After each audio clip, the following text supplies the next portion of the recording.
Hello, Audioholics. This is Logan, and this is... Rush is the worst band of all time, Tyler Hoffer. And today, I welcome you to Audioholics Unite. So, a bit of a departure, I think, on this one. By the way, Rush is awesome, and you're wrong.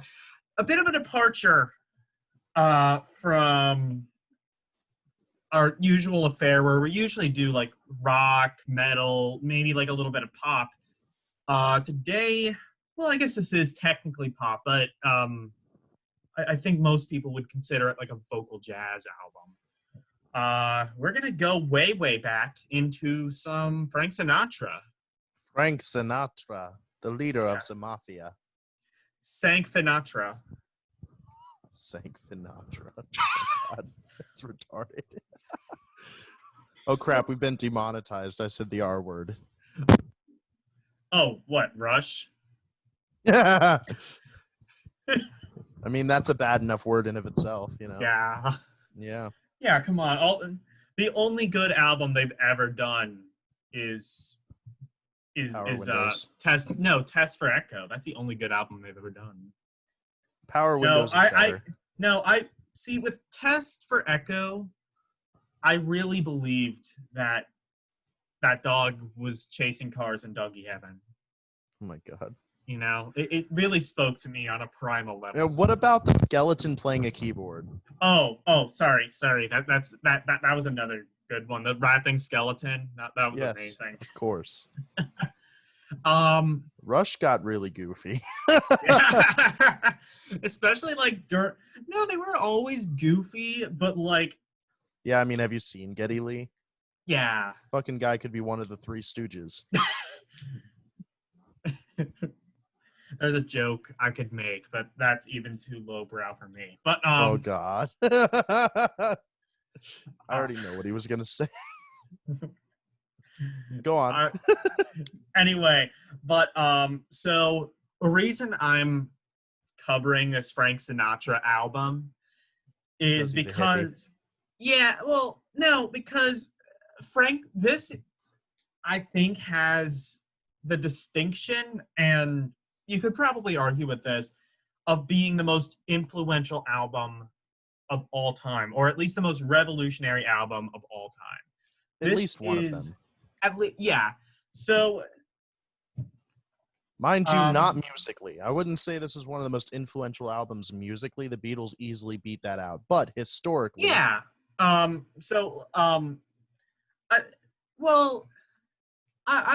will get to maybe my argument to that as we go on, but at least to some degree you're right. But anyway, should we just jump into this album and like give the backstory while it plays, or should we give the backstory first? Okay, let's just do it while it plays. All right, so we are going to be listening to In the Wee Small Hours by Frank Sinatra. Yeah. Frank Sinatra. Perfect. Frank Sinatra. Crank fettuccine.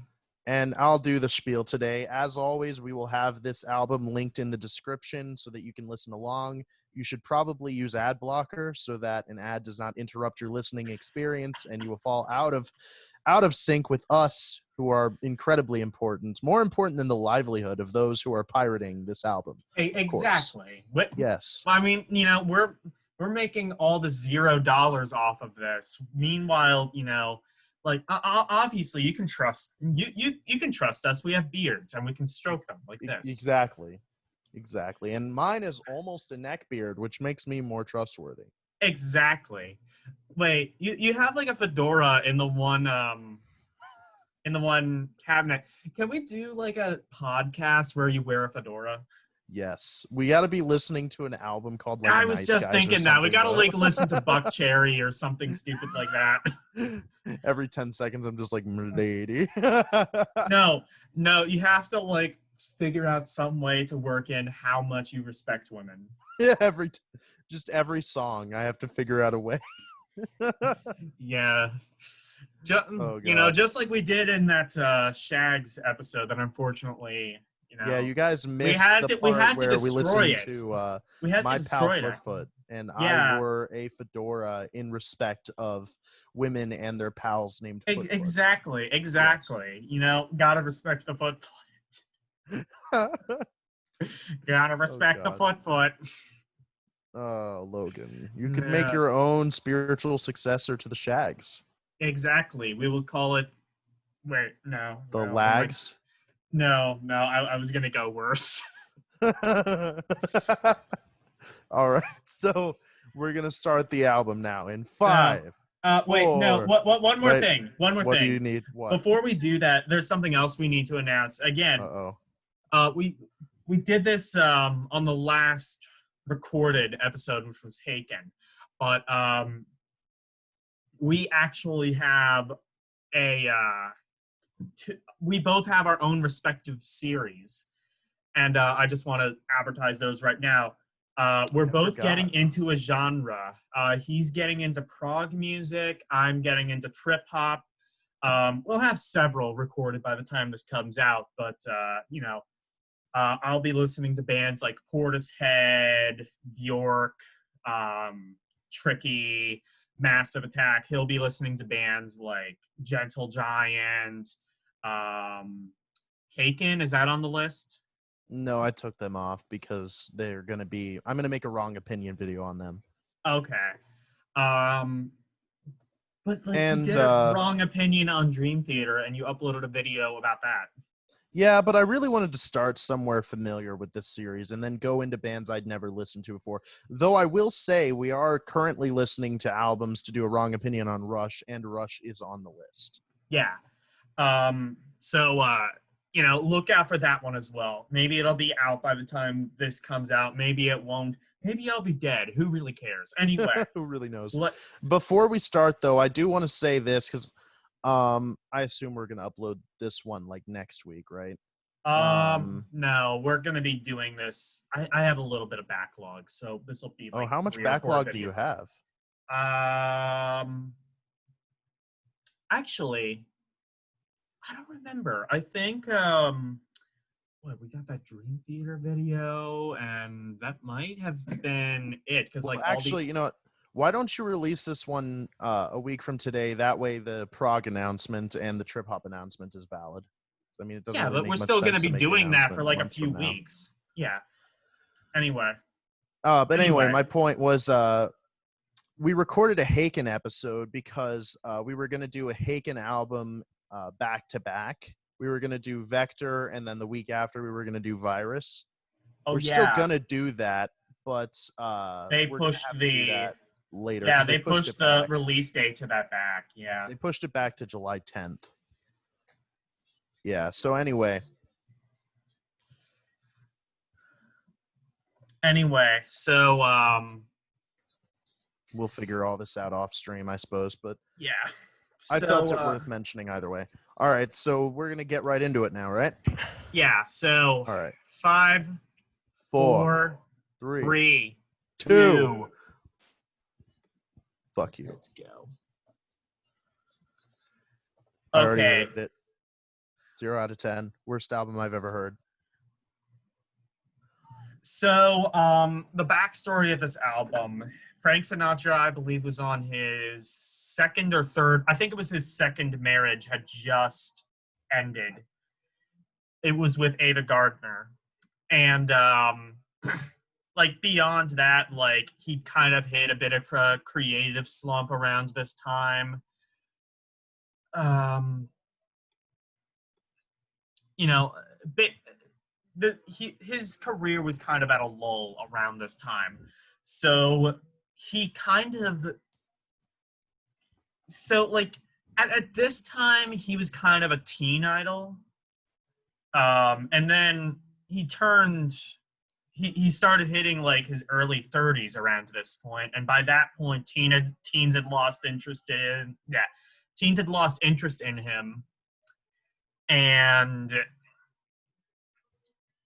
he decided he just wanted to do something artsy, and he was in this kind of melancholy mood. So all of the songs off of this album have something to do with broken relationships, depression, heartbreak, things like that. And the setting of this album is the wee small hours of the morning, basically like 4, 5 o'clock when the sun's just about to come up. And, like it's kind of like that not quite sunrise era where you can kind of reflect on everything.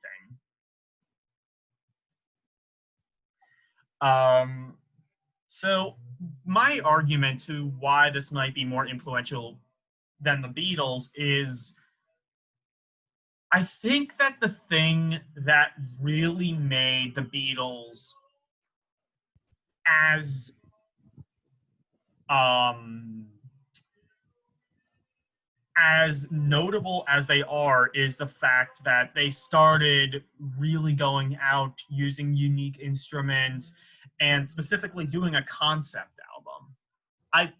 I don't know. Like if Sgt. Pepper and the following albums didn't come out, I don't know if we would still be talking about the Beatles at least as much as like obviously we would still be talking about them, I think, because they were huge in the 60s.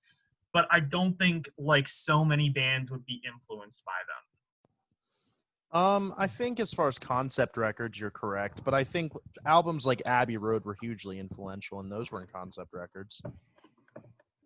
Yeah, but like they were like the sound of Abbey Road can kind of be traced back to Sgt. Pepper. Well, yeah, that's true of like every band. Their consecutive albums can be traced back to previous albums, but like as far as the Beatles are concerned, if they had never made a concept record, we are on Midnight Indigo right now. If they had never made a concept record, I still think they would be the most influential band of all time, hands down. Because it was their musical ideas that made them as influential as they are, not their conceptual ideas. Yeah, I guess. But anyway, my point in saying that is because you could make an album, or that you could make an argument that this was one of the first concept albums, period. If not the very first one. So where I would maybe argue with that is like opera, if you really think about it, like going back to like the classical era, and like most operas told a story. Yeah, but those weren't really albums. Was a concept. Well, they weren't albums, but I mean, eventually they were released as they would be released as albums or 78s or whatever. I guess that's fair. Also, if you want to know more about this album, I highly suggest Polyphonic. I just highly suggest them anyway if you're interested in music history or really understanding why a particular song or a particular album is so good. Like he really like breaks down. He's in the middle of doing like a multi-part series on the concept of Dark Side of the Moon. So, but he did a video on this album. Full disclosure, I have actually only listened to Dark Side of the Moon once in my entire life. Wait, what? Yeah. I never knew that. One time. And honestly, I can't even say I was paying that close of attention to it. Well, you need to... Pink Floyd better be on your list.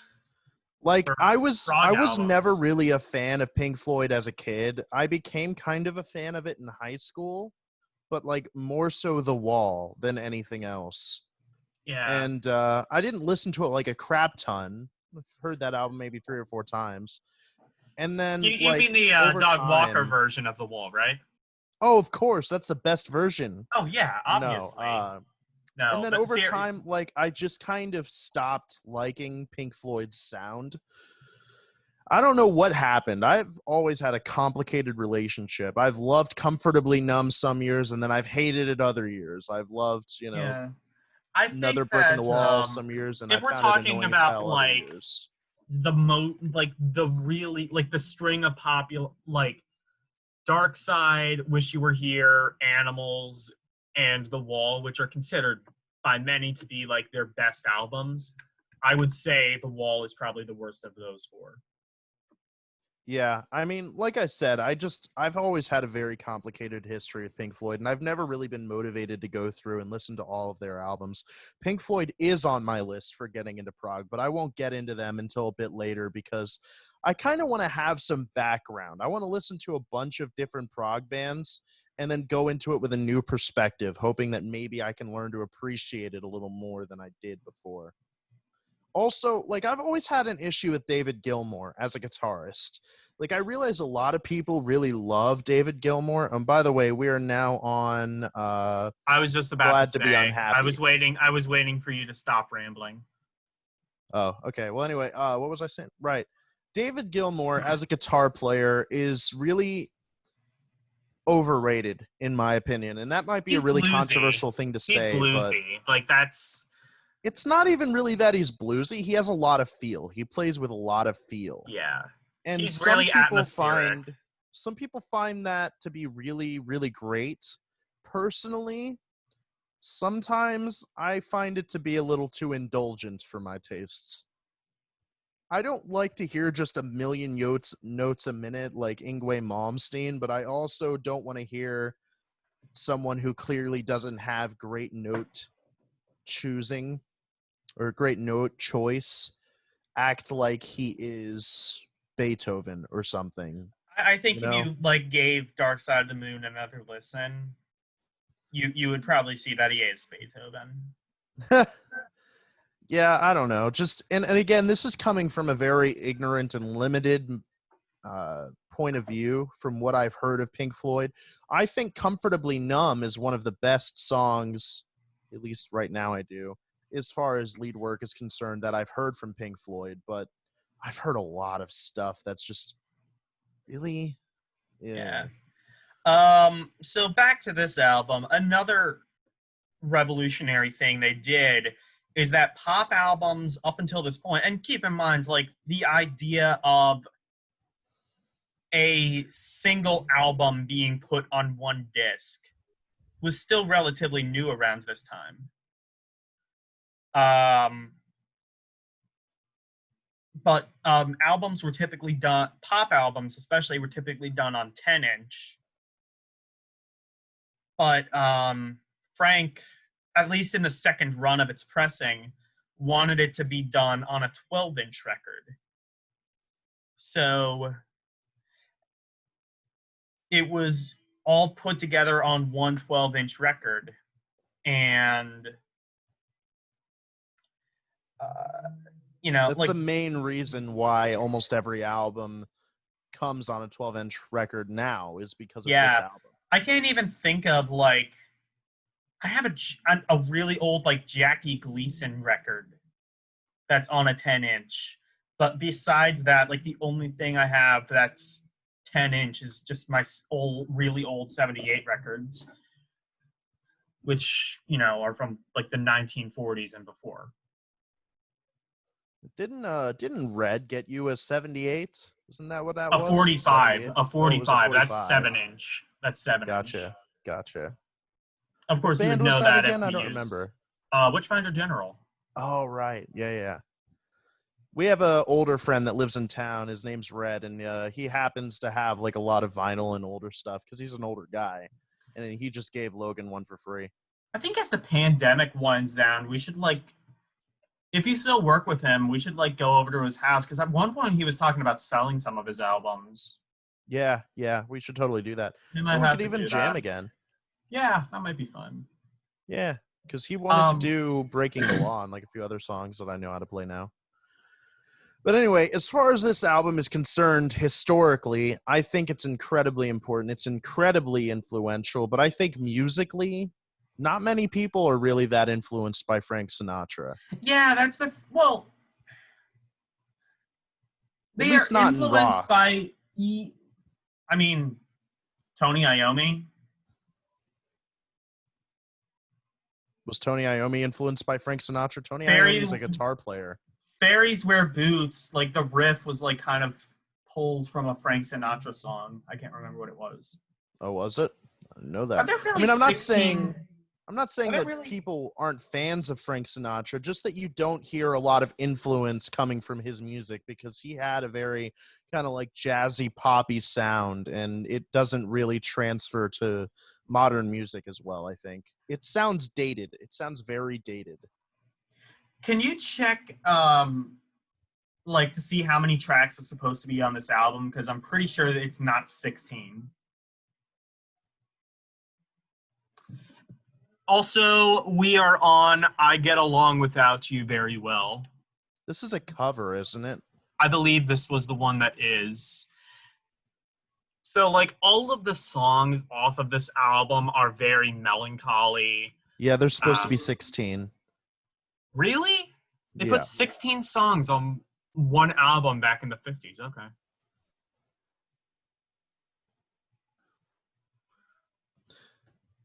I So far, guess, this is definitely my favorite song, but I stand by what I said. I think Frank Sinatra's sound is dated. You listen to it for 2 seconds and you're like, yep, this is the 50s. yeah, I mean, You couldn't listen to something like this in the modern day it's, unless it yeah, was a throwback. but I mean, I agree.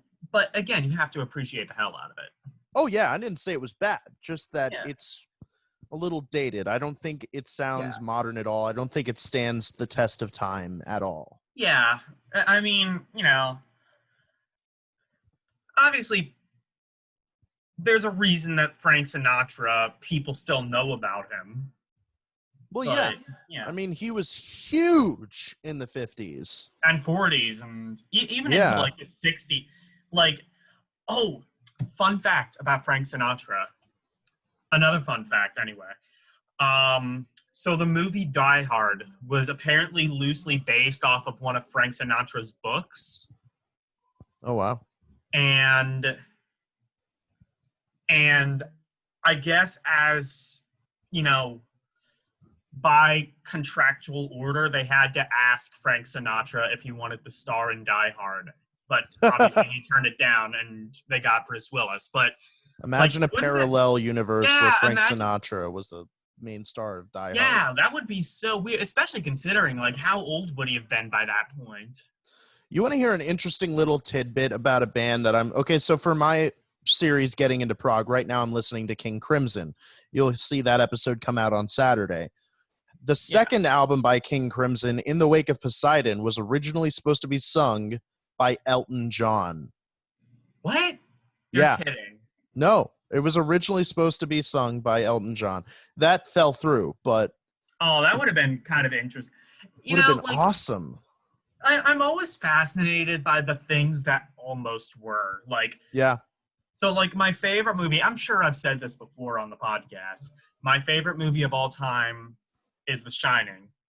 And Robin Williams was almost Jack Torrance in that movie. But I think so it was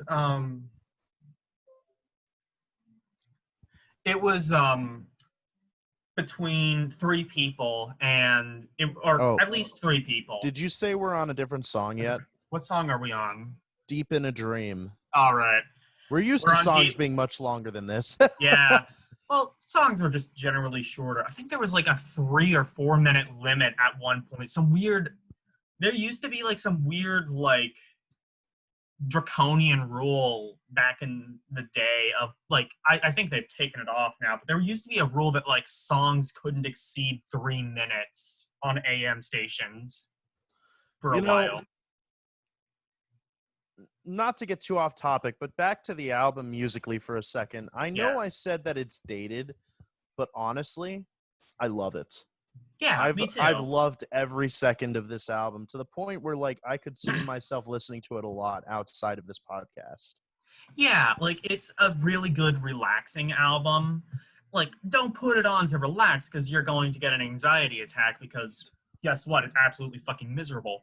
But it's a really relaxing album just to kind of like if you're in that kind of mood, and I have been, and we all have been, of, you know, I'm I'm not happy. I haven't been happy in a very long time. I've made like some terrible relationship choices, or just a relationship didn't fall through one way or another. We've all been in that situation, or at least one of those situations, and we, you know,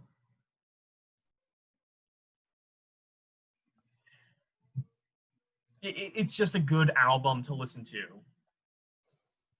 when Yeah. you're in that headspace. Um, But I think I really want to take back what I said about it not standing the test of time, because thinking about it a little further, an album sounding dated doesn't necessarily mean it hasn't stood the test of time, right? yeah. Because So, like if you listen to Led Zeppelin, that shit is dated as hell. The production is terrible. well, It's yeah, super but dated. yeah, Even but Black Sabbath, like early Sabbath stuff is fair super enough. dated. Yeah. I think a better qualification for what stands the test of time would be Well, whether or like, not you can listen to it. how would you describe dated in terms of like entertainment? I wouldn't describe dated as something that could never be made in the modern day, because with every technological advancement, that means everything made prior to it would be dated by that definition. What I would instead say is something that sounds so ancient that it's almost like draconian. You know, Yeah. like the difference between modern paper and paper when it was parchment. That's dated. I guess I understand. Like, I would say the only way I would say something is dated is if it is no longer applicable. So, like, for example, like the movie Birth of a Nation would be considered dated because it's a movie where the KKK are the good people, and like all the black people are actually white people in blackface, and they're portrayed as violent thugs and murderers. And by 2020 standards, and in fact, by the standards of at least a few decades, we would consider that movie to be very dated. Yeah, I'd Um, agree. yeah. I think that's And too even like, specific a definition, though, because by that definition, like you couldn't even call Beethoven dated. is Beethoven, I don't know, like, I don't know if Oh, this is really cool. We are what's, now on Can't We Be Friends? yeah. Also, like, again, very good orchestral. I forgot who did the orchestra for this album, but it was like one orchestra, and really good piano as well. But yeah, let me expand on why I say Beethoven is dated. I wouldn't say his music is dated. I would say the format of his music is dated. People don't compose like that anymore. They just don't. You don't see composers, you know, I mean, like Beethoven. I haven't heard any kind of modern classical music, so That's I don't because know. it's basically non-existent. Like most of the modern music that could be considered classical is movie scores. I guess you're right. So like the format in which Beethoven expressed his art is dated, but Beethoven's music itself I wouldn't say is dated. I don't know. I think when you get into that term of dated, I think it can be very subjective. And Oh, I it think is the only, 100%. and like you said, there's a million things that aren't done anymore, but are still really good. Just because something isn't done, like, Like, wouldn't you say an album that was only released on 8-track is dated because it was only released on 8-track? I would say that format is outdated, but I would say by extension it is too. No, like I would also say a PS1 game that was never remastered is dated. to some degree. I think like video games, it's easier to say if a video game is dated because like a lot of like video games, especially from like the late 90s when they were just experimenting with 3D, are almost unplayable. Yeah. I mean, I'm not saying the word dated isn't subjective. It's incredibly subjective, but my personal definition of it, I think, is most accurate. Yeah. The most accurate definition I can think of. So, like, would you say that, like, movies that use practical effects are dated, even though many would argue that they are better? No, I personally think practical effects are better. They look better. I mean, honestly, like even modern CG that came out a year ago, it already looks dated. It already looks terrible. But practical effects like The Thing have looked amazing for decades. Yeah, but we don't generally do it anymore. So, doesn't that kind of maybe make it dated by your definition? I mean, And people still do also, it. before you answer, we are on When Your Lovers Has Gone. I mean, people still do it. I mean, practical effects aren't gone. They're just not as common because they cost more I mean, money. have you seen, like, the latest Avengers movies without fucking They're fucking CG? hilarious. Yeah, there's like a No, video it's on mostly horror YouTube. movies that use practical effects these days. I guess a lot of action films use like practical stunts and things like that too, Yeah. rather than CGI. But yeah, mostly horror movies use practical effects. Yeah. So maybe we could say it's not dated yet, but it Yeah, probably will be unless like there ends up being like a really huge pushback against it, which I mean there is, yeah. but like an even bigger pushback. I would say maybe in 50 years when CG's improved to the point where practical effects look shit in comparison, then yeah, it'd be dated. Yeah.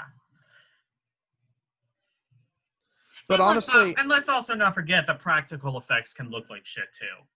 yeah, but honestly, I don't know if that will ever actually happen because practical effects have an aspect about them which makes them look innately more realistic than CGI could ever look, in my opinion.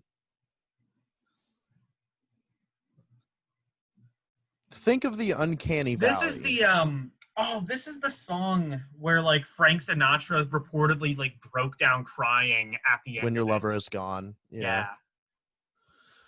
I'm going But to anyway, have to think listen of to this album again, like on afterward. your own. Yeah. Yeah. But Anyway, anyway, continue. I'm sorry.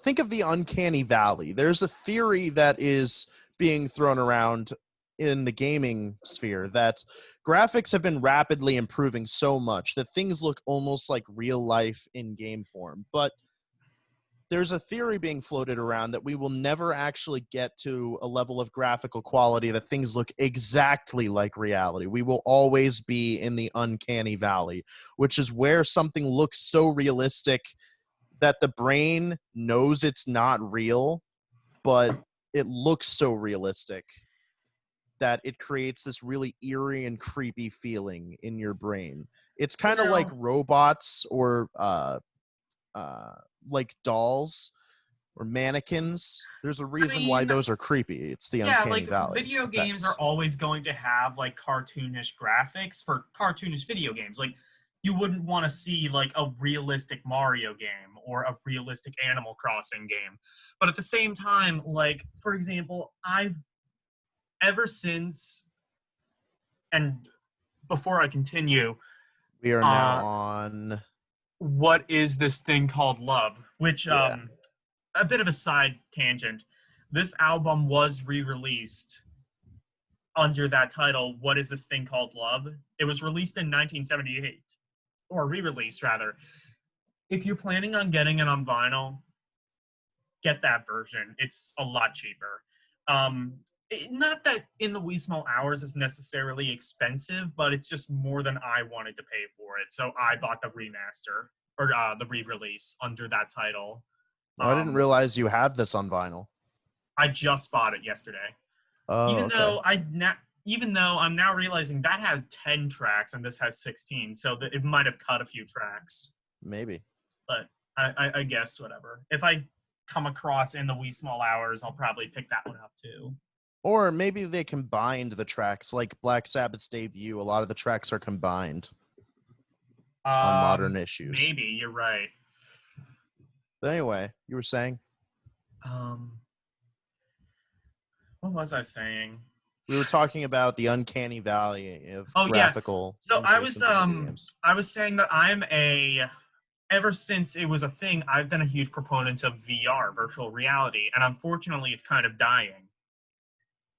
But I think the reason what ultimately is the death nail is because of that uncanny valley, is because the technology isn't really there yet to make graphics so realistic that you can really feel like, you're in Resident Evil's world, for example.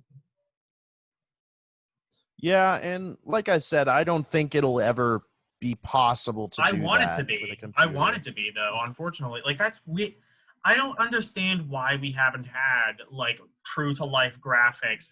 Like, over the course of like PS2 to PS3, like I was playing like or no, even like PS3 to PS4, I was playing like the God of War collection on PS3. And the graphics were so good that if you didn't tell me, if I wasn't there holding a PS3 controller, I could have sworn it was a PS4 game. Yeah, the graphics are really good on PS3, or they can be anyway. Yeah. But like, we've just I think the problem is that it's not that we can't, to some degree, it's not that we can't improve, it's that just we just choose not to some degree. Like I haven't seen any of the graphics of like the PlayStation 5 or um the Series X or whatever, but they don't, you know, I'm guessing they're probably going to look pretty similar to the PS4 as well. But like it's not like, a gigantic change like from Nintendo to Super Nintendo or from Super Nintendo to the PlayStation or Nintendo 64 or even to some degree play like PlayStation to PlayStation 2. And then also since video games were just a relatively new thing, like Atari had arcade based games, Nintendo had like more adventure based games, Super Nintendo kind of expanded on that, and then like Nintendo 64, oh, you can expand on the adventure By yet the more way, and we go are in any now on direction. Last Night When We Were Young. Yeah. We're now like a minute and 15 seconds into it. Okay. But Minute and 30. okay. Yeah, so I basically agree with you. Yeah, we've gotten to the point where we're at a bar. It's really hard to improve graphics by much because the technology just isn't there, and I'm not sure we will ever break through that bar completely. But like I think we should though, because like if you I don't think it's I was possible. like hold on. I was in 2016 I was watching the remake of The Jungle Book, and a lot of people don't like it, and fine, whatever. But the thing you can say about it is that the CG looked amazing. It looked like they were actually in a jungle to a point where, and like they had like the CG bear and things like that, Baloo, and it looked so true to life. Yeah, but just wait 5 years or even 1 year, and I bet it'll look like shit in comparison to modern CG. That's the Yeah. problem with it. Like, it's constantly improving, and so it always looks dated. I mean, like when I was a kid, I used to think Lord of the Rings looked amazing. Now, oh my, it's really So bad. can I let you guys in on something? I've never seen or read the Lord of the Rings trilogy. You really need to, though. I don't think I would be interested in it. Like, I'm not really interested in the Star Wars movies because it's just they're probably good. It's just not really my thing. I feel like it's one of those trilogies you should at least watch once, even if it's not your thing, you know? Okay, we need to watch it together though. Yeah, I'd be down with that. I mean, it's funny enough that you could make fun of it with some Yeah. beer. Wait, it's funny? I thought they were good. Can be. They are good, but they can be really funny too. Especially with Gollum is like, my precious. Yeah. It's really silly at times. We are now on I'll Be Around. Yeah, like I said, I'm really, really enjoying this album. This Me is too. One of my favorite albums we've covered on this podcast, actually. Really? Yeah. I mean, I don't disagree with that. It's just kind of interesting hearing you say it. Because I'm not, like, I always liked Frank Sinatra, but it's not like a type of music I would usually go out of my way to listen to. But I would, like, immediately when I heard this album, I was like, yeah, I would go out of my way to listen to this again. Yeah. Like, I could genuinely see myself listening to this while playing a video game or even while just trying to sleep. Yeah, like, I was up at, like, 5 in the morning and I put this on, and it didn't help. But, It didn't help. Yeah, I mean, you it's a know, really oppressive, sad album, but I love oppressive, sad albums. yeah. And, like, you have, like, the modern equivalent, or I guess maybe not modern, but more modern than Frank Sinatra is, like, emo pop or emo punk or things like that, which, while they talk about a lot of depressing things, and they incorporate, like, sad mixed with anger, it doesn't have that same level of atmosphere as an album like this. Okay, so there is something I do want to say as far as this album's concerned objectively. This album blends together. Like, almost every song sounds the same as the last one. But here's what I would say to that, whereas usually that would be a positive, or I'm sorry, whereas A usually it negative. would be a negative for me. On this album, I find it to be overwhelmingly positive because the entire thing just sounds like one gigantic song, you know? Yeah, and that's how most albums were back in the day. You didn't really have a lot of, like, Well, you gotta actually, to my understand. understanding, albums back in the day were like a collection of singles rather than one cohesive unit. Yeah. Well, that's that too. You're right. You're right. And this But is I mean, just like like, one cohesive unit, and it's yeah, that's a definitely the good point. earliest example of something like that I can think Yeah. of.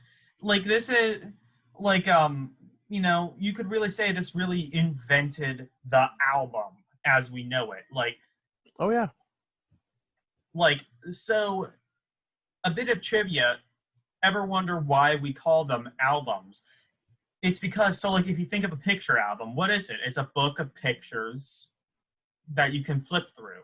That's how albums used to be. So, like, you would have, like, maybe 8 songs over 478 records. And you would, like, flip through it like a book, or they would all, like, come in a box or something like that. And they also just released, like, standalone singles. Well, when the LP came out, you were able to fit 8 songs on one record. So it was basically like an album on a disc, basically. That's how they advertised it at first. If you want to know more about, like, early record technology, Techmoan and the Westlife and people like that. But One thing I want to add that Logan hasn't talked about yet is the cover of the album. oh, how could I forget that? It has it's a painting of Frank Sinatra smoking a cigarette in a dark street in the wee small hours. And Yeah, it is actually one of the earliest examples of of album album art. art. It So, used to like, be that like an album would just picture the artist going, and it would yeah, have like a background that was colorful and then the like a title just slapped logo. on top. Yeah, But this album, Frank really wanted to have something that illustrated melancholy and sadness, which is what he wanted this album to be. Frank Sinatra on this album wanted to be taken seriously as an super serial. artist. And And we are on, by the way, Ill Wind. I think that this may be a little controversial, but I actually think this is one of the best covers of any album ever, I was just despite the about to fact it's say one of the that. first. Yeah, I was going to say, like, it'll never be as good as Demon Baby, but if Demon Baby didn't exist, it would probably be one of my number ones as well. God, Demon Baby is so shit. No, no, but you know what's even better than no, sorry, Lord Demon Baby. Nothing is better than Demon Baby. No, There's one thing that's almost as good as Demon Baby, and it's Demon Cat from the Fly By Night album. It's not a cat. I think it is, right? Like an owl. Oh, I thought it was a cat. It had like paws on it, didn't it? Yeah, it's like an owl with paws. I don't really know what it is. It just looks like an owl to me. I don't know. But yeah, that's almost as good as Demon Baby. But yeah, like this is just a fantastic album art that Yeah. it's not even like just It visually conveys, appealing. it conveys like the entire album in one painting. Like Exactly. that, You look at like that painting and you can hear the album. I think the only I mean, this is definitely an owl. This is the yeah. Fly By Night album cover. It's like an owl with paws and fuck, this thing is so much weirder than I thought it was. The more I look at it, the weirder it gets. I have questions. No, but I think there's like two pieces of album art that can really convey the album in one painting. This and the Wish You Were Here album cover with like the hand in glove. Well, Like I've that never heard base Wish You Were Here, but that's basically like Wish You Were Here was almost kind of like autobiographical. It was a tribute to Sid Barrett, which I'll have to I'll have to like, do like a video, talking about Sid Barrett at some point, but because he's really interesting. Um we are now on It Never Entered My Mind, by the way. But yeah, I totally agree with you. Like for arguably the first album art of all time, it and by the way, this is like when I say first, I mean first in mainstream. There could have been some lesser known artists that did, concept records or album art, but this is the first one that I am aware of. And spoiler alert, this is probably going to be the oldest album we ever cover on this podcast. I don't I don't feasibly see myself going any older than 1954. I have no idea. Also, wasn't this 55? I thought it said 54. You're right, 55. Yeah, that's what I thought. I don't know. I can't think of any albums that pop out to me as something I want to listen to before 55, but there might be something. I don't know. I can't think of like any, because like you said, like this is one of the first albums that flows coherently as an album. Would you really want to listen to just a collection of singles? I mean, I guess it's something to talk about, but like I don't know. You know what's funny? Something that I saw brought up in the comments of that video. This is not an original thought, but I find Yeah. it poignant. We went from a collection of singles being the norm to this being Yeah, the norm, where you have an album that is you're combined by a right. bunch of songs that have concepts, and we've gone backwards. Nowadays, albums are just released as a bunch of singles in the Well, I mean, mainstream. especially that was I I don't know if that's necessarily as true as it was maybe 10 or 20 years ago, but like especially when like the iPod first came out and like digital streaming or not digital streaming, but digital distribution of music when you would like buy music on the iTunes store. It was usually cheaper just to buy like a couple singles off of an album that you like than the full album. But now that we have Spotify, I think people are starting to do like crazy concepts and things like that again. Not in the Because mainstream. I mean, honestly, like a lot of artists aren't even doing albums anymore. They're just releasing singles to Spotify because that's where people listen to music now. You know, people yeah, don't listen to albums anymore. People listen to songs. Because back in the day, like yeah, especially when you had iTunes and stuff, you had to buy songs and you had to buy the full album, right? But you can't do yeah. that on streaming. You can just listen to individual songs.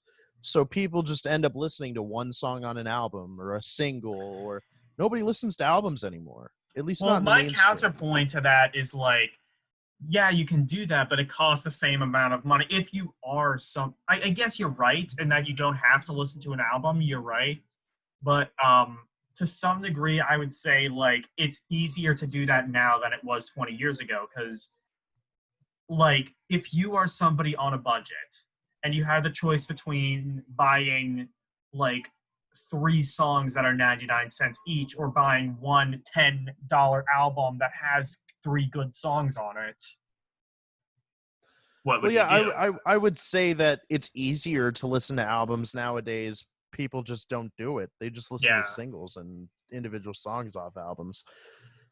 Like I cannot tell you one We're person I've met who has listened to an entire Drake record. I don't even know if Drake. Drake's made records. Drake has probably listened to his records. Probably at some Dancing point. on the Ceiling is what we are on now. We have two more tracks left. And for the record, Drake has made records, apparently. Yeah, not that you would know though.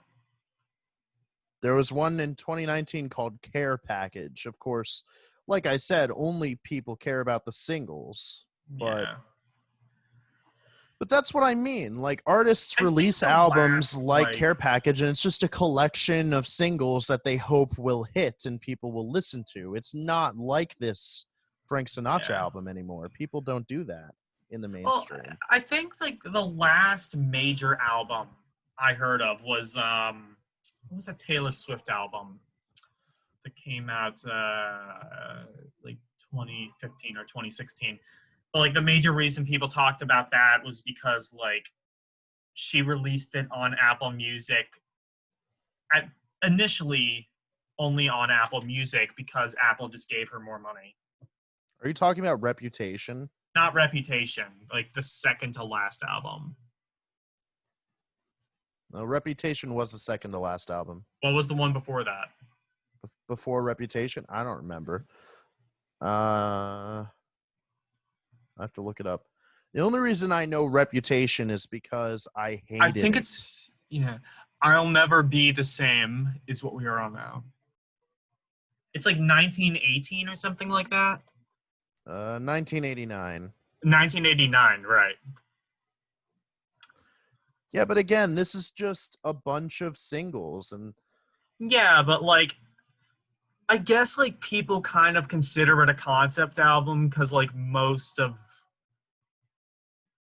the songs kind of follow a similar theme. But then again, it's Taylor Swift. She's kind of a one-trick pony. pretty much. Taylor Swift grew up like 40 minutes away or so from where we live. According to Wikipedia, it is not considered a concept album. Hmm. Okay, so I'm just You going know to go what into a though? little You know what that tiny... means? You know what that means though? That means that What's so up? many people considered it a concept album that someone on Wikipedia had to say it's not a concept album. Wow. But yeah, so something I want to say real quick is, growing up, what did everyone tell us? Wikipedia's full of lies. Don't listen to Wikipedia. Do you realize that Wikipedia now had that reputation for so long that everything is cited? Only a certain group of people can edit most Wikipedia pages. Well, yeah, that's a And like that's a everything is result cited. of like it's like nowadays I think you have to pay money and everything has to be cited and It's like to the point where I would say Wikipedia actually is a valid source for information. At least yeah. as long as the information in the article has been cited, which, like I said, Like I'm 90% not of it gonna say that has. like those concerns aren't valid. I'm saying like it's less valid now than it was 10 years ago when like the It's site first almost started. invalid, in my opinion, Yeah. at this point. Because, like I said, everything's been cited to the point where you read a Wikipedia article and you will learn information about a band that you won't read anywhere else. And if you look it up, it is true. Like Well, then you found it somewhere else. in the Black Sabbath pages, you can read about the production, you can read about the background to the album, what happened. All of it's taken from books and interviews that are cited. Yeah. Like you don't read that in an article about like the creation of the album or a review, Yeah. you find it in Wikipedia because you have these editors who have gone through, and they're like, okay, so we have this section. This is my section. I am going to research all this shit about this section. And then another guy comes in. He's like, okay, this is my section. So you have multiple minds working on it. And so what you have is a more complete work of information.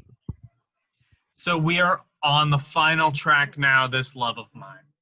So that was basically a roundabout way of me saying Wikipedia, in my opinion, is a better place to get information than most other places in the modern day. And then, like, like, what do they say? Like, where are the good places to get information?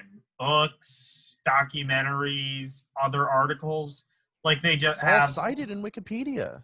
Yeah, but more to the point, they have just as much ability to be slanted. Like, well, that's true. like, especially if you're getting into things like, politics or religion or somebody's, yeah, I wouldn't read so much into that on Wikipedia if I were you, but... Well, no, but, like, even on books, like, if you're reading a book about socialism and, like, how it's applicable in the modern day, it's very possible that you might get some guy's slanted opinion, whether positive or negative. I was reading a book for my philosophy class called Consolations of Philosophy. And one thing that it tries to do is it tries to present philosophy, the point of view of philosophers without a bias, but it fails in doing that for one simple reason. You're always biased. So for one way or the other, you're going to present something positively or negatively, and there's nothing you can do about that if you're talking politics or philosophy. The morally bankrupt Aristotle tries to proclaim. Literally, yes.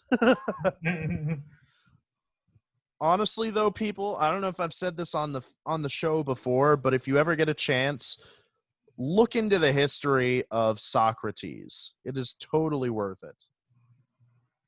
Because he was like Aristotle, like, a huge awesome sexist guy. Even for the time? I don't know about Aristotle. Yeah. But Or I think it might have been like Socrates or something like that. Like, even for the time, they kind of considered him sexist. Oh, you know what? Every single person on this podcast really needs to look up Diogenes. If you don't know who Diogenes is, look it up. You will not be disappointed. I promise. I'll show Logan after the podcast. He's going to be like, fucking yes. So the album is almost over. Do you have any finishing thoughts or anything you would like to add? Holy shit, we're on the last track already? Albums were short back then. This is a 50-minute album. Oh, well, then this was relatively long for the time. Yeah, I mean, and it just flew by. Yeah. All right, so finishing thoughts on the album, because it's about to end in like 20 seconds. I loved it. I cannot find a single fault with it. It flows amazing. It has great cover art, amazing singing, awesome instrumentation with the orchestra that serves the music, great piano which serves the music. The entire thing has this ever-present feeling of melancholy, which is exactly what he was trying to get across. This is an example of a 10 out of 10 album for me. I'm going to have to agree. 10 out of 10. Honestly, you didn't say anything that I wouldn't have said. Along with just being one of the most revolutionary albums of all time. I mean, the really good album art, the 12-inch. And the thing about it is, the reason he wanted to be a 12-inch record instead of a 10-inch pop record was because classical music at that time was put on 12-inch records, which obviously makes sense. 12 inches holds more, holds more space. So it would make sense to put an entire symphony on a 12-inch record, or possibly several 12-inch records. Yeah. But, and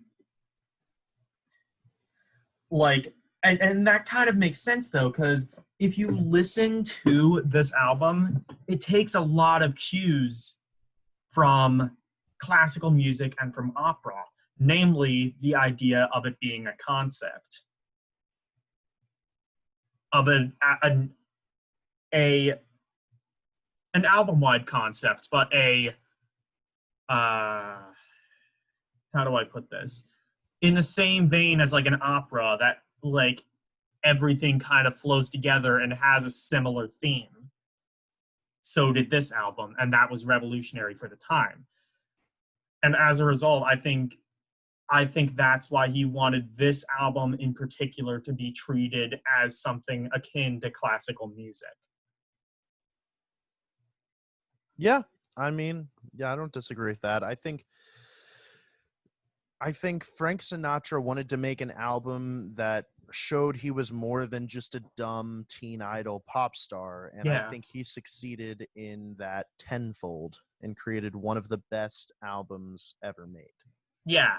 And along with everything that you said, plus the 12-inch record, which again just made it more convenient. It would have been released on 2 records if Frank Sinatra, well, and it was, but like later on they reissued it on 1 record Mm-hmm. for Frank Sinatra's wishes. Along with all of that, the amazing artwork, which I've mentioned like 15 times already. So good. It is so good. Um, and just doing the concept so brilliantly. I'm going to Yeah, have to give it a 10 out of 10 as well. There's objectively, I mean, I'm sure there's something wrong with it, but we're not smart enough to figure out what it is. yeah.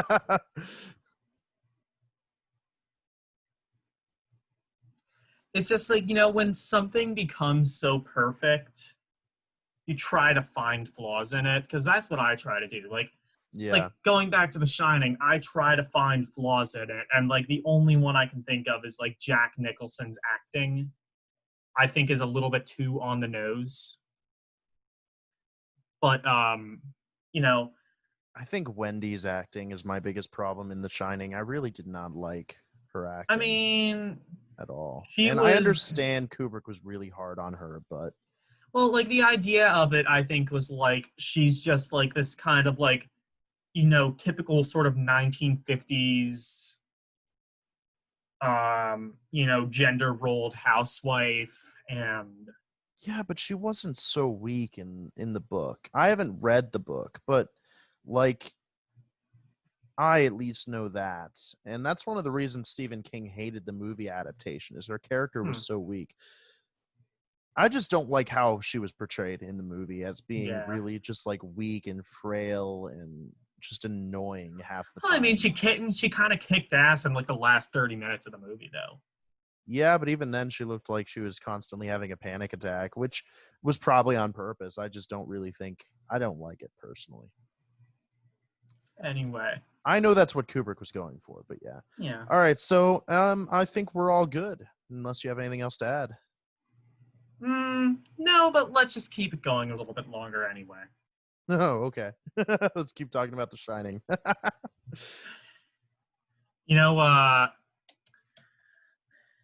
what like Stephen King apparently hated the Kubrick version so much he made a made-for-TV version, and it was It so was terrible. terrible. Check out It was Nostalgia terrible. Critic's review of that. You know, I don't really like the Nostalgia Critic anymore. I used Me to think he was neither. really entertaining, but now Me I just find him neither. But annoying. like, well, I mean, like, I think like the Wall video just put everything into perspective of like a guy that obviously is still trying to make good music, but will never be able to recapture or good videos, but will just never be able to bring 2007 back. I don't even think he was good back then. I I think think he we liked was. a Nostalgia Critic because he was the best on the market, and that's because there was no one else on the market. And now there is, and now he I sucks. mean, is there anybody really doing what Nostalgia Critic does though in terms of movies? Like even like Rolfe. Um, I actually wasn't going to continue anymore, but I guess if we're on this tangent, like even like James Rolfe's movie reviews are like a traditional kind of like movie critic. Yeah. If like I Siskel mean, and Ebert were like reviewing a movie, whereas like Nostalgia Critic was sort of like the movie equivalent of AVGN, but better. I kind of see your point. And then like you have like JonTron, who occasionally did movie reviews, and also when he did movie reviews, they were really good. I do see your point, but there are people who do. You know what? I take it back. I can't think of any. I was going to say there are people who do retro movie reviews, but I really can't think of many. I think Red Letter Media is probably the closest I can think of, but Yeah. yeah. Yeah, I mean that's a good point. Why is the market so fucking empty, or are we just stupid and we don't know that there's like a crap ton of YouTubers doing this? I mean, I don't know. I like there used to be like Nostalgia Critic, I guess, ripoffs, but nobody cared about them. In the same way that like, people cared about the AVGN ripoffs. Like Well, Irate I mean, Gamer, Irate just people Gamer. just people covering like retro movies, because that's a thing now. Movies coming out in like the 60s, 70s, 80s even. You could call those retro movies. There people don't really do that. It's not really a thing. Yeah. Well, I mean, like, that like now that well has kind of dried up though. Like, Has it though? Because I can't think of a single channel that does that other than Nostalgia Critic, or at least a single channel that's yeah, good. but now nobody could do it. Like, even JonTron isn't like nobody's doing like angry video game or angry movie reviews. Like AVGN is far past his prime. Irate Gamer is still technically in there, but people haven't cared about him in forever.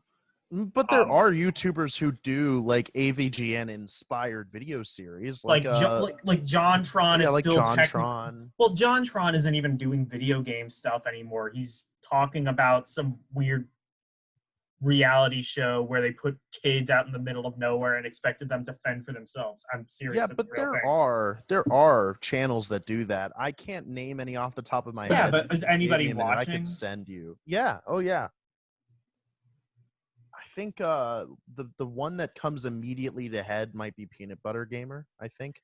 Yeah, but like, is anybody even watching his stuff anymore? Because like, if I remember, he was just like a crappy JonTron, and like, Kinda. even then, he wasn't as big as JonTron, and now he's just kind of obscure.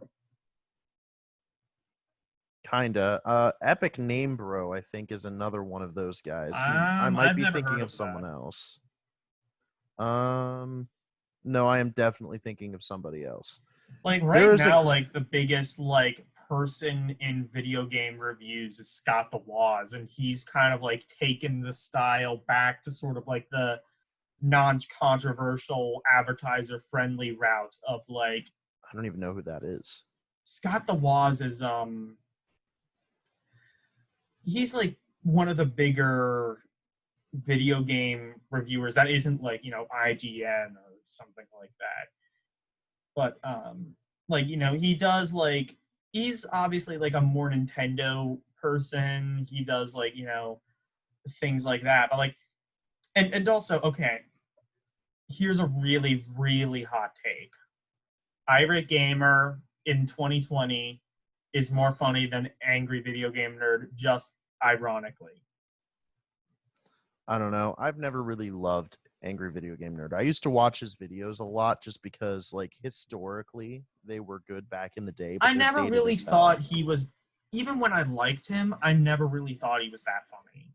He's not. He was just the only one who did what he did at the level that he did it. Yeah, and like Irate Gamer kind of did, like Irate Gamer did kind of the same things, had similar special effects, and the difference is he was terrible and it was hilarious.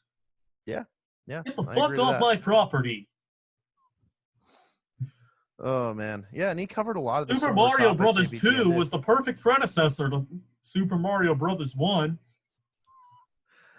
Well, isn't that the game that ends with like Mario waking up? Yeah. That's fucking stupid. Hey, it's a Nintendo game. You're lucky it had a plot at all.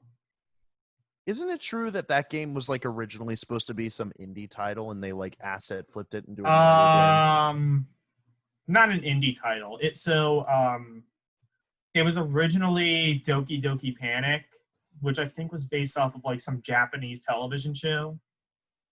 And Nintendo originally released that game as Doki Doki Panic in Japan. And then when they brought it over to the US, they took that Doki Doki Panic game and said that it was the new, like, the Super Mario Brothers 2. Meanwhile, they had a Super Mario Brothers 2, which was basically just like, it hardly even counts. It's like Super Mario Brothers 1.5.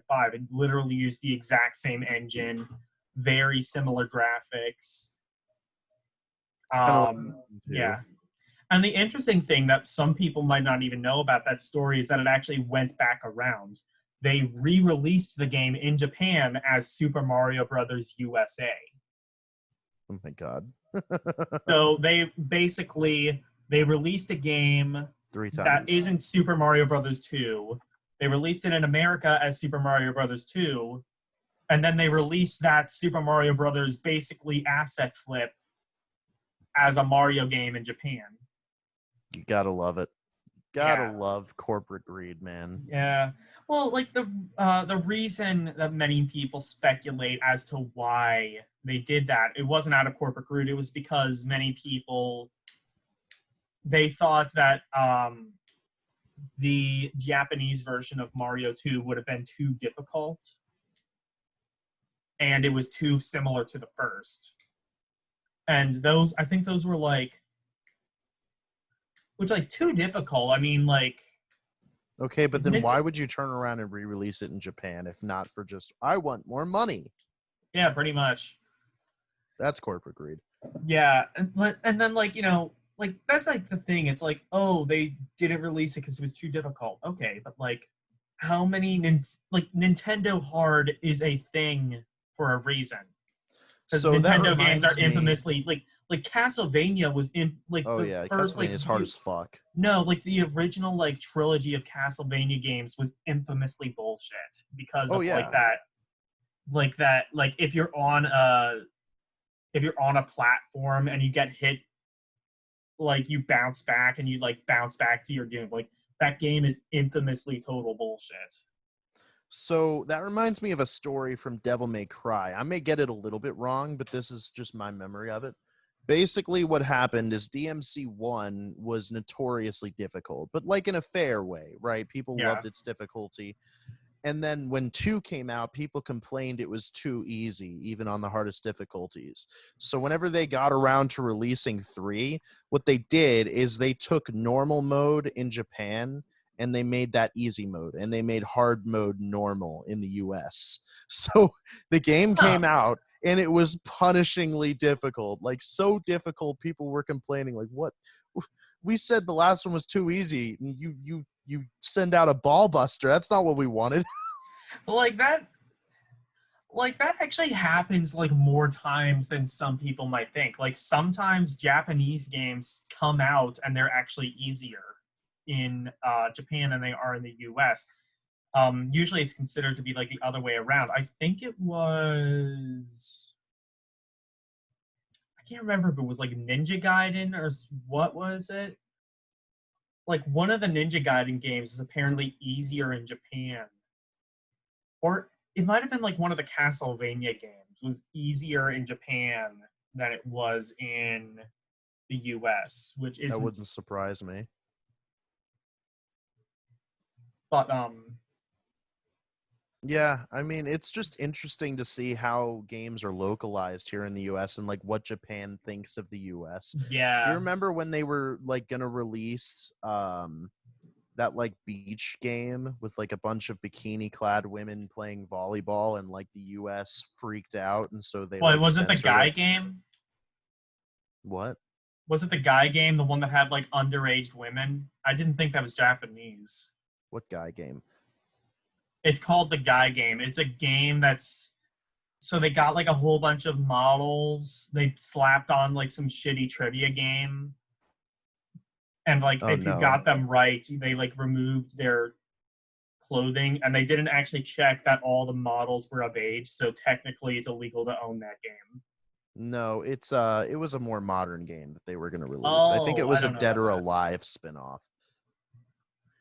Um, Yeah, there are yeah. also examples of like Japanese games where they just like cover up a butt or something. Like it's really ridiculous to what length they will go to censor things in video Yeah. games just to appease the Western Germany audiences. was like really infamous for censorship of like especially video games. Like Wolfenstein, I don't think was released until many years later. I think it was like until like the most recent Wolfenstein game was that ever released in Germany, and even then, I think it was kind of censored. Yeah. I mean, Wolfenstein: The New Order. movies also have like a long history of being censored in other countries. Yeah. Like Like, and then the other thing and then like the game Contra was released as Probotector in Germany, and all of the Contras were robots, so you just destroyed robots. There was also a weird thing where like the UK government thought ninjas were evil or something. So what?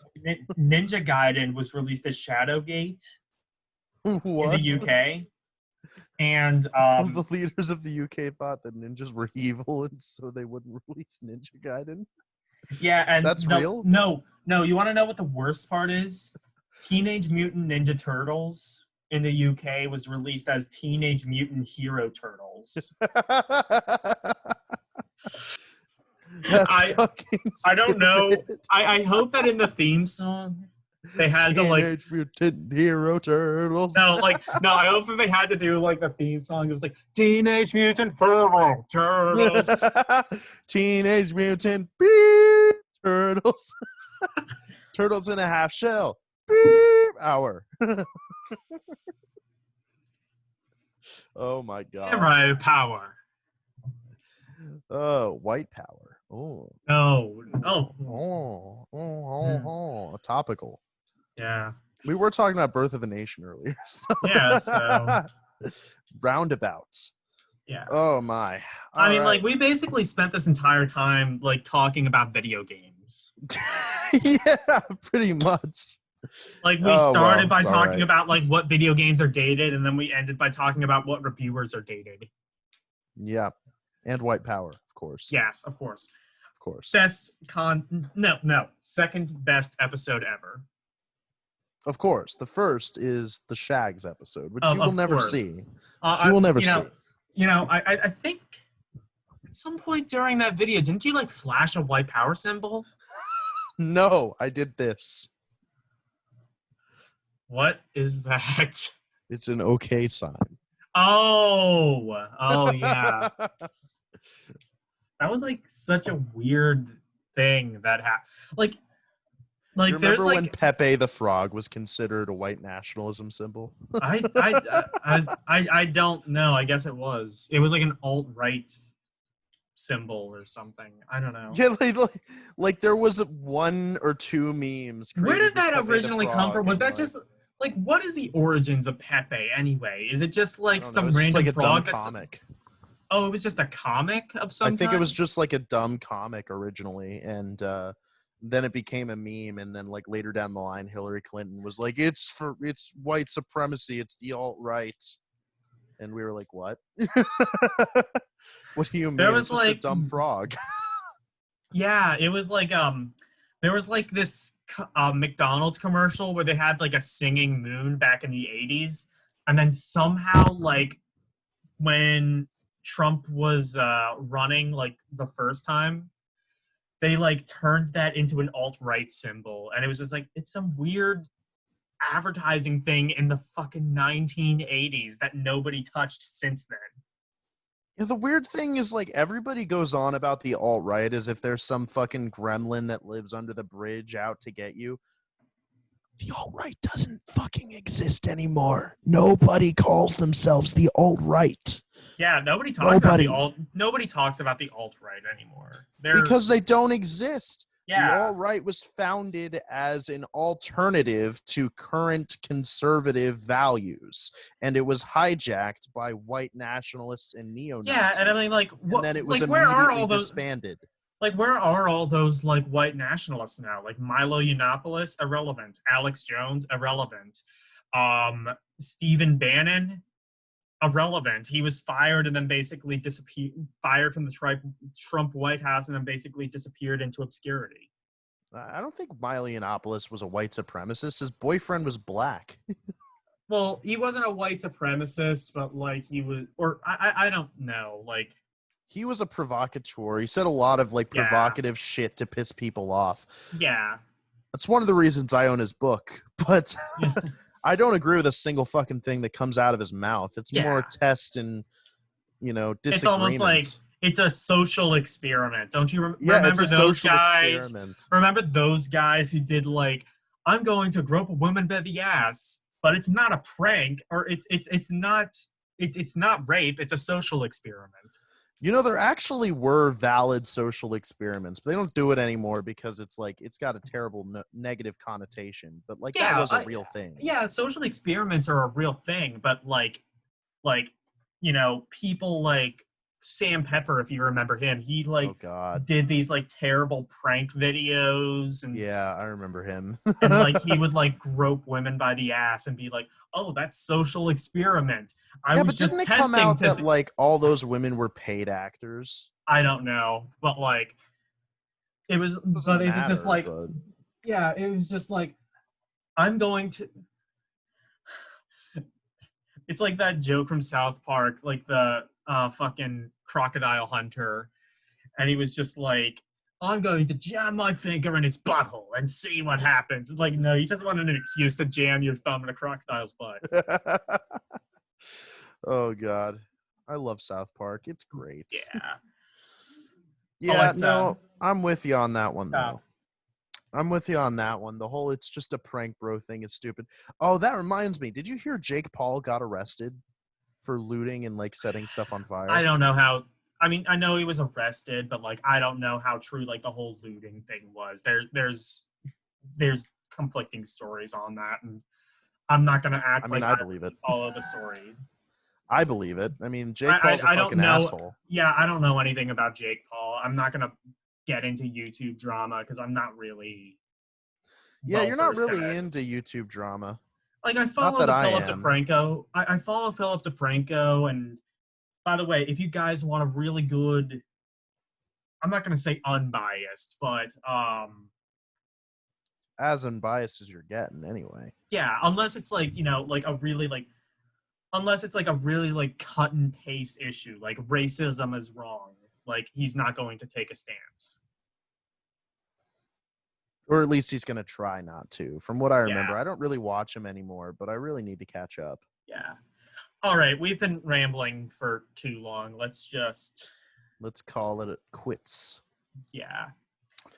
All right, guys, this has been fun. I hope you liked listening to Sinatra. And if you guys are still here, thanks for listening to us talk about random shit for like 3 hours. Yeah.